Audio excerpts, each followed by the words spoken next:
The sound of the diner door closing behind the man brought a brief chill to the room. He had the look of someone who had lost everything, and the heavy silence that followed his entrance made the other customers shift uneasily in their seats. Betty felt a pang in her chest as she noticed his hands trembling slightly while he pulled the menu closer, as if it were a fragile lifeline. She knew what it meant to be desperate not just for food, but for hope. "Just a glass of water, if you don't mind," the man murmured without raising his eyes. The simple request sounded like a muted cry for help. Betty hesitated for a moment. He needed more than water. She turned and headed toward the kitchen, quietly preparing a bowl of warm soup, ignoring the cold stare of Richard Collins, who was watching her like a predator ready to pounce. Richard crossed the diner with deliberate, measured steps. Each footstep echoed ominously on the worn wooden floor, drawing the attention of every patron. The quiet murmur of conversations faded to nothing. He didn't need to yell to command attention. His cold fury was written all over his face. But his eyes, there was something unsettling there, a cruel pleasure in exerting control. "Betty, what exactly do you think you're doing?" His voice was sharp, like a blade cutting through the air. She didn't answer immediately. Her hands trembled slightly as she adjusted the bowl in front of the man, the room growing heavy with tension. Finally, she met Richard's icy gaze. "I'm doing what's right, Richard. This man is hungry." "Right?" Richard let out a humorless chuckle. "Doing what's right doesn't pay the bills. We don't feed freeloaders here. You're fired. Right now." The words hit like a punch. The entire diner went silent, every eye locked on the scene unfolding before them. Betty slowly untied her apron, her vision blurring as tears threatened to fall, but she refused to break in front of him. As she placed the apron on the table and turned to leave, something shifted. The man at the corner table, the one everyone had written off, lifted his head. His eyes, once filled with defeat, now held a quiet intensity, a look of authority and control. Betty didn't know it yet, but Richard had just made the worst mistake of his life. Leave a like to support our channel and share it with your friends. It helps us bring more amazing stories like this one. And don't forget to subscribe. Hit the notification bell so you won't miss the next chapters of this thrilling tale. Your support means the world to us. Raising hands, Betty walked out of the diner with her head held high, though her heart felt heavy. The biting cold of the evening hit her like a wall. She paused at the curb, drawing a shaky breath. She had sacrificed her job for what she believed was right. But now what? Her savings were barely enough to last a few weeks, and job opportunities for someone her age were scarce. The fear she refused to show inside the diner now gripped her like a vice. Meanwhile, inside the diner, Richard glared at the man still seated in the corner booth. "You're done here too," Richard hissed. "Finish your free meal and get out." But the man didn't flinch. He sat still for a moment, then calmly wiped his hands with a napkin and stood. His full height and calm demeanor made Richard take a half-step back, though he quickly masked his reaction with a sneer. "You should be careful how you treat people," the man said, his voice low but carrying an unmistakable authority. The surrounding patrons exchanged glances, sensing something was off. Who was this man really? Richard laughed dismissively. "Get out before I call the cops," he barked, but deep down, he felt a flicker of doubt, a nagging instinct warning him he'd underestimated the stranger. The man slowly walked to the door, the room unervingly quiet as eyes followed him. Before stepping outside, he glanced back at Richard one last time. "You'll regret this," he said, not with malice, but as a fact. Then he disappeared into the cold night, leaving an air of mystery behind him. Outside, Betty stood near the diner's entrance, rubbing her hands together to stay warm. She heard footsteps approaching and turned to see the man walking toward her. He gave her a small, sympathetic smile. "Thank you for what you did in there. Not many people would have," he said, his voice gentle but steady. Betty shook her head, her breath visible in the cold air. "I just did what anyone should do," she replied quietly. The man tilted his head slightly, studying her as if he saw something deeper within her that even she couldn't fully understand. "Maybe. But you might be surprised how rare kindness like yours is these days," he said softly. "You'll be all right, Betty. I promise." With that, he tipped his worn cap and walked away, vanishing into the shadows of the quiet street, leaving Betty to wonder how he knew her name. Betty couldn't shake the feeling of unease as she walked home that night. How did that man know her name? She replayed their brief conversation over and over. His calm voice, the knowing look in his eyes, it was as if he had been watching her for years. But that didn't make any sense. She reached her small apartment, a modest but cozy place filled with memories of her late husband and children who had since moved away. Betty sank into her armchair, exhaustion washing over her, but sleep wouldn't come. The next morning, word of what had happened at the diner spread quickly through town. Several customers who had witnessed the confrontation were talking about the homeless man with the unsettling presence. Some swore they had seen him before but couldn't quite place where. Others speculated that he might have been some sort of drifter, but one thing was clear.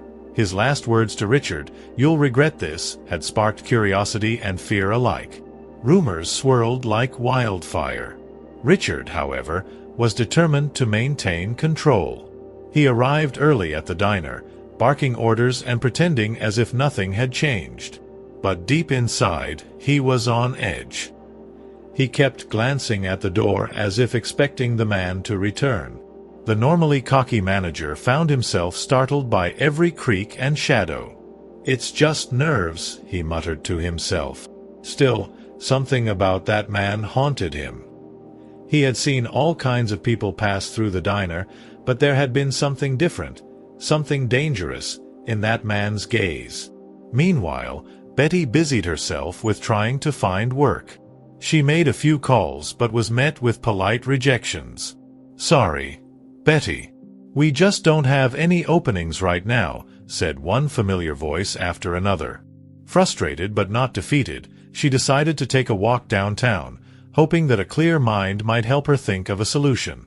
As she wandered past a newsstand, something caught her eye, a black and white photograph on the front page of an old newspaper tucked behind others. The face staring back at her was unmistakable. It was the man from the diner. Betty's hands trembled as she pulled the newspaper from the rack. The headline was faded, but she could still read it. Local business mogul declared missing after mysterious disappearance. The article was dated nearly 10 years ago. The man's name was James Whitmore, once the owner of several successful businesses in town, including the diner itself. But the story described how he had vanished after a series of personal tragedies and betrayals. The details sent a chill down her spine. Before she could finish reading, she heard a voice behind her. "Looking for answers, Betty?" She spun around to see a figure standing in the shadows of the alley next to the newsstand. It was him, James Whitmore, very much alive. His expression was calm, but his eyes held a gravity that made her heart race. "We need to talk," he said softly, gesturing for her to follow. Betty hesitated for a moment but then nodded, clutching the newspaper tightly as she stepped into the alley, knowing that her life was about to change forever. Betty followed James Whitmore deeper into the alley, her footsteps hesitant but steady. The early morning sun barely reached the narrow passage, casting long, shifting shadows across the walls. She could feel her pulse quicken with each step. James finally stopped near the back entrance of an abandoned building. He turned to face her, his gaze calm but piercing. For a moment, neither of them spoke. Betty clutched the newspaper tighter, her mind racing with questions. "Why now?" she finally asked, her voice breaking the stillness. "Why come back after all these years?" James sighed deeply and leaned against the brick wall. "Because things have gone too far. I never intended to stay away forever, Betty. But after I lost my family, I wasn't the man I used to be. I walked away from everything." His voice wavered slightly, and Betty saw the weight of grief etched in his features. "I thought I could just disappear, leave this place and all its pain behind. But it doesn't work like that. Your past has a way of catching up to you." Betty frowned, her confusion deepening.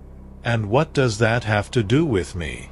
I'm just an old waitress trying to make it through the day." "You're more important than you realize," James said softly. "You've kept this diner alive, Betty. The people in this town, they trust you. They look up to you." "Richard Collins? He doesn't care about anyone but himself. I've seen the way he treats people, and I won't let him destroy what I built with my own hands." His eyes darkened with determination. "I need your help to take back what's mine." Betty shook her head, disbelief washing over her. "Me? What could I possibly do? You saw how he fired me. He controls everything now." James smiled faintly, though there was an edge to it. "That's what he thinks. But he doesn't know the whole story. There are people in this town who remember the truth. People who will stand with us if we give them a reason to. I just need someone they can believe in, someone like you. Together, we can expose Richard for who he really is and take the diner and the town back." Betty felt a mixture of fear and hope stirring within her. She had spent years thinking her role in the diner was small, just a job that paid the bills. But now, standing face to face with a man who had once vanished from the world, she realized that perhaps she had more strength than she ever knew. "All right, James," she whispered, her voice steadying. "I'm in. But we do this the right way. No lies, no dirty tricks." James nodded in agreement. "The right way.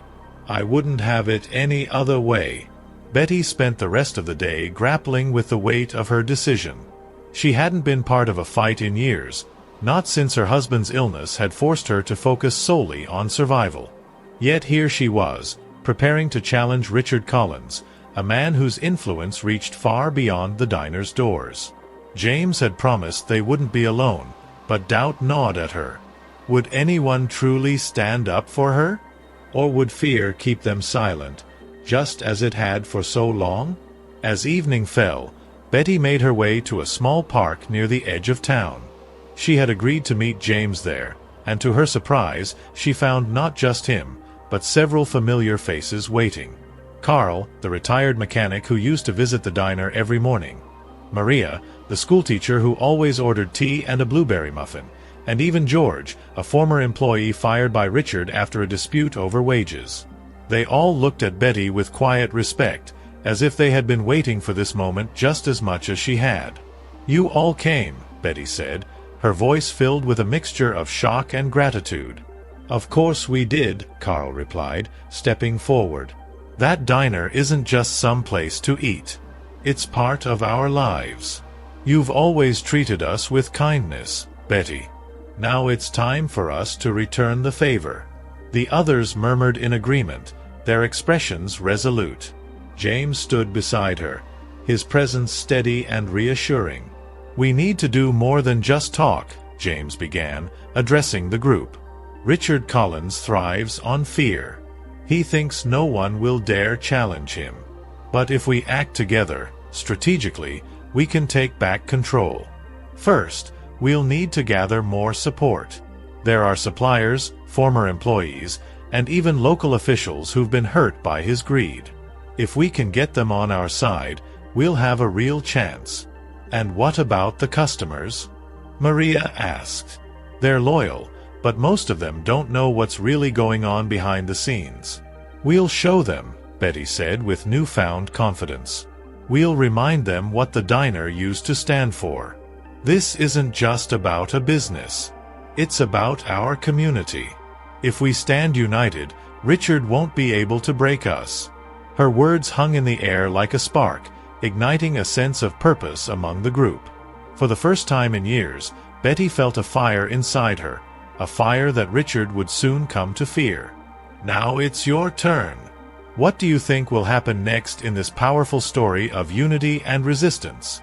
Share your thoughts and theories in the comments below. We want to hear from you. Don't forget to like the video, subscribe to the channel, and hit the notification bell so you won't miss the next chapter. Your support means the world to us. The next day, word of a quiet rebellion began to spread. Betty returned to the diner for the first time since her dismissal, not as an employee, but as a symbol of defiance.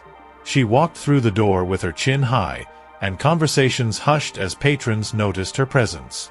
Richard, who was talking to a few suppliers near the counter, froze when he saw her. His face darkened with irritation. "Betty," he said sharply, walking toward her, "what the hell are you doing here?" "I came for coffee," Betty said calmly, her voice betraying none of the nerves she felt. "You don't own the air in this place, Richard." She glanced around at the other customers. Many of them watched closely, waiting to see what would happen. Slowly, they began whispering among themselves. They remembered the scene from a few days ago, how she had stood up to Richard when no one else had. Some nodded at her in quiet support. Richard forced a smile, but it didn't reach his eyes. "You're not welcome here anymore. You made your bed, Betty. Now you can lie in it." His voice was low, filled with venom. "Funny," Betty replied, folding her arms. "I seem to recall you making a mistake, one you might want to correct. People around here are starting to realize how you've been running things. You think fear will keep them quiet forever? You're wrong." The tension in the diner was palpable. Richard leaned in closer, his voice a cold whisper. "You think you can turn people against me? I've built this business from the ground up. I'm not going anywhere. And neither are you." He straightened, giving her a look of contempt before turning on his heel and storming back to the kitchen. As he disappeared, Carl and Maria entered the diner, followed by George. They each took a seat near Betty, offering silent but powerful support. Slowly, other customers began to shift their loyalties. They greeted Betty with warm smiles and began asking for her by name, subtly undermining Richard's control. In the back of the room, one of the dishwashers whispered to a fellow employee, "Maybe it's time we stopped being afraid." The seeds of rebellion had taken root, and Richard was about to learn that fear only held power until people decided to stand together. Richard Collins paced furiously in his office at the back of the diner. His mind raced as he replayed the scene from earlier. Betty's defiance wasn't just a nuisance, it was a threat. He had spent years building his authority, ensuring that no one dared challenge him. But now, the very people he controlled were starting to shift away from him. He clenched his fists. "I won't lose this place," he muttered under his breath. "Not to her." Meanwhile, in the dining area, Betty and the others quietly planned their next move. Customers who had once kept their distance now approached her with questions and support. "We're with you, Betty," an elderly woman named Margaret said softly as she leaned in. "This town's been suffering under Richard for too long." Betty smiled, her confidence growing with each new show of loyalty. It wasn't just about her anymore. The community wanted change, and she was becoming their voice. Back in the kitchen, Richard's paranoia worsened. He barked orders at the staff, slamming pots and pans as if the noise could drown out his fears. But the employees were no longer cowering like before. Whispers of discontent spread through the kitchen. One of the line cooks, Jerry, who had worked under Richard for years, exchanged a knowing glance with the dishwasher. "Betty's right," he muttered. "This place used to mean something before he took over." The sentiment was shared by others. Richard could feel the shift in the air, and it unnerved him. That night, James Whitmore met Betty outside her apartment. "Word is spreading faster than I expected," he said, his tone serious. "Richard is starting to crack under the pressure, but that makes him more dangerous." Betty nodded, understanding the risk. "He won't go down without a fight," she said quietly. "We need to be ready for whatever he does next." "Agreed," James replied. "I've reached out to a few former suppliers who had bad dealings with Richard. They're willing to speak out, but they want assurances that the town will back them. We'll need to organize a meeting, something public, where people can share their stories. Once the truth is out, Richard's reputation will be ruined. Betty hesitated for a moment, the weight of the plan settling on her shoulders. This was bigger than anything she had ever faced. But then she thought of the people counting on her. Carl, Maria, George, and all the others who had suffered under Richard's greed. She straightened her posture, determination hardening her resolve. "Let's do it," she said firmly. "It's time for this town to take back what's ours." The following morning, the tension in the diner was almost unbearable. Employees moved in silence, casting furtive glances toward Richard, whose face was twisted in a permanent scowl. His usual arrogance had been replaced by a simmering rage. Rumors had reached him that Betty and James were organizing a town meeting. If he didn't act fast, everything he had built would crumble around him. He slammed his fist on the counter, startling a waitress. "Focus on your work," he barked, but the intimidation wasn't as effective as it once was. Meanwhile, Betty and James spent the morning visiting key people in the town. They stopped by the hardware store, where the owner, Mr. Davies, shook their hands and promised to attend the meeting. At the local community center, Maria gathered a group of parents and teachers who were eager to hear more. Each conversation added momentum to their cause. "People are tired of Richard's control," James said quietly to Betty as they walked down Main Street. "But they need proof of his corruption. Once we show them, the tide will fully turn." By the afternoon, word of the town meeting had spread like wildfire. Posters were pinned to lampposts and store windows, inviting everyone to the local church hall that evening. Richard noticed them while driving through town, his jaw tightening with each one he passed. He pulled over abruptly, tearing one of the posters from a bulletin board. His hands trembled with fury as he crumpled it. "They think they can humiliate me," he muttered. "We'll see about that." Inside the diner, the atmosphere continued to shift. Jerry, the line cook, finally spoke up to the other employees during a lull in the kitchen rush. "Look, we don't have to put up with him anymore. If Betty and James can stand up to him, so can we," he said with quiet determination. The dishwasher nodded in agreement. "I'm sick of walking on eggshells every day," he added. One by one, the employees voiced their support, a silent pact forming among them. As evening fell, the church hall began to fill with townspeople. Betty stood at the front, her heart pounding as she watched the crowd grow. She hadn't expected this many people to show up. James stepped beside her, placing a reassuring hand on her shoulder. "You've got this, Betty," he said softly. "Just speak from the heart. They're here because they believe in you." Betty took a deep breath and nodded, stepping forward as the murmur of conversations died down. All eyes were on her now.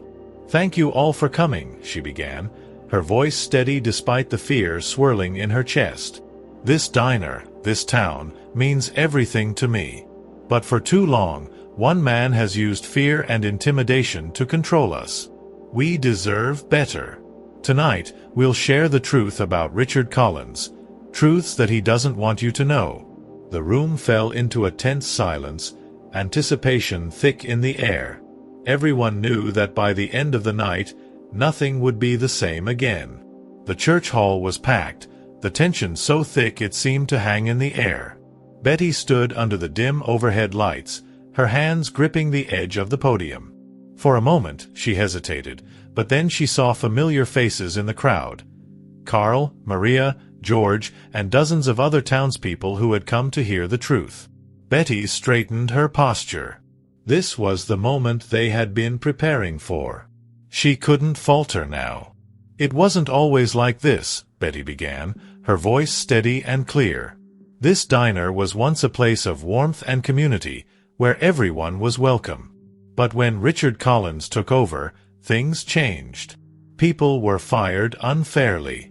Local suppliers were squeezed until they had no choice but to cut ties. He built his control on fear. And now, it's time we put an end to that." As she finished, James stepped forward with a file of documents in hand. "These records," he announced, holding them up, "prove that Richard has been engaging in shady business practices for years, underpaying workers, overcharging suppliers, and pocketing the difference. He's taken advantage of this town, but he didn't expect anyone to fight back." Gasps and murmurs spread through the crowd as James passed the documents to several prominent community members for review. Richard arrived at that moment, bursting through the church doors with fury in his eyes. "This is ridiculous," he shouted, his voice echoing through the hall. "You're all being fed lies by a disgraced man and a fired waitress. Do you really think they care about this town?" He turned to the crowd, trying to regain control. "You need me. Without me, that diner and half the businesses in town would be gone." But the crowd wasn't intimidated anymore. Carl stepped forward, glaring at Richard. "We're not afraid of you anymore, Richard. You've taken enough from us." Others began to chime in, their voices rising like a tide. "We know the truth now," someone shouted. Richard looked around, his confidence slipping as he realized the full extent of the rebellion against him. His grip on the town was crumbling before his eyes. Betty stepped forward, locking eyes with Richard. "This isn't just about you, Richard. It's about what this town stands for: community, kindness, and integrity. You took those things from us, but now we're taking them back." The hall erupted in applause and cheers, the sound echoing like a final blow to Richard's authority. His face paled as he realized he had lost. The walls he had built around his control had finally come crashing down. The morning after the meeting, the town seemed brighter, as if a weight had been lifted from everyone's shoulders. Word spread quickly. Richard Collins was finished. He hadn't returned to the diner since the confrontation, and rumors suggested he had left town overnight. For the first time in years, people felt free. Free to dream, to rebuild, and to reclaim the sense of unity that had once defined their community. Betty stood outside the diner, looking at the familiar red and white sign overhead. It had always been a second home to her, but now it symbolized something greater. James Whitmore stepped beside her, a warm smile on his face. "It's yours now," he said softly. "You've earned it." He handed her a set of keys. Betty stared at them in disbelief. "James, I don't know what to say," she murmured, her eyes misting. "You don't have to say anything," he replied. "Just keep doing what you've always done, taking care of this town. I'm here to help you, but it's your leadership that will keep this place alive." Betty nodded, her heart full. It wasn't just about running a business anymore. It was about creating a space where people could come together, where kindness and respect would always come first. Inside the diner, employees were already buzzing with excitement.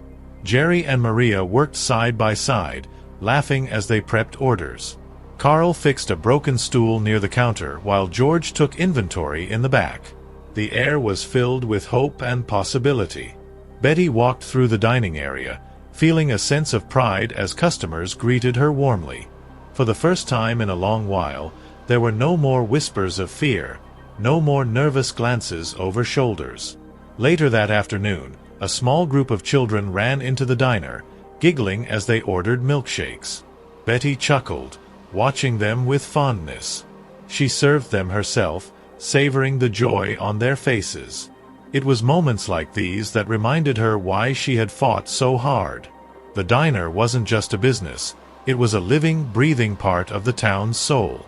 And now, it was thriving once more. As the sun set, Betty stepped outside for a moment, watching the golden light bathe the quiet street. James joined her, hands in his pockets. "You did it," he said. She smiled, feeling a deep sense of peace. "No," she replied, looking out at the town. "We did it together." The church bell rang in the distance, signaling the end of another day. But for Betty and the people of the town, it was only the beginning of a brighter future. What an incredible journey! Betty and her town showed us the power of unity, courage, and hope. If you felt inspired by this story, Show your support by hitting the like button.